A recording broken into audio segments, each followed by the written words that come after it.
As time went on, more and more people went there for religious freedom and for other reasons.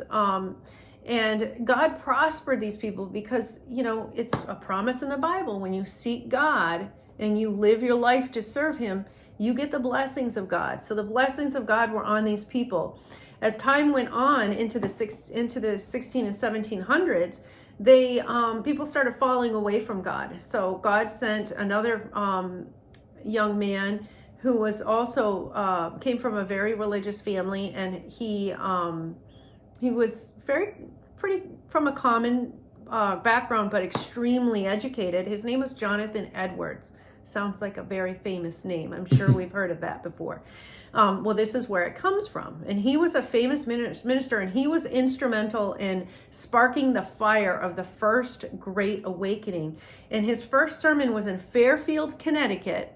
And it was at a church. He came in and he delivered a sermon called "In the Hands of an Angry God." And if you look on YouTube and you type in that name with his name attached to it, you're going to find his sermon. It's still there because he wrote. He wasn't a great orator, but he wrote and read a lot of his sermons because he just was an awkward person, and this is how he preached. Well, this sermon was so powerful. And of course, he believed in having the presence of the Holy Spirit when he was preaching. So he would do a lot of praying before he would read her sermon. This sermon was so powerful that people were deeply convicted of their sin and falling down and begging for forgiveness before he could even finish his sermon. And so before he got to the part of the hope in Jesus Christ, he had to stop his sermon and go down and pray over people in the congregation because they were just so convicted of their sin.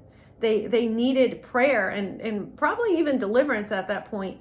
And then he finished his sermon and he sparked the first Great Awakening in this country. And then there was a second Great Awakening.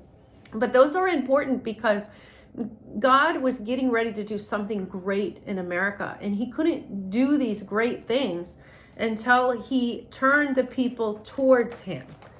And so what we're seeing now is probably the greatest awakening this world has ever seen.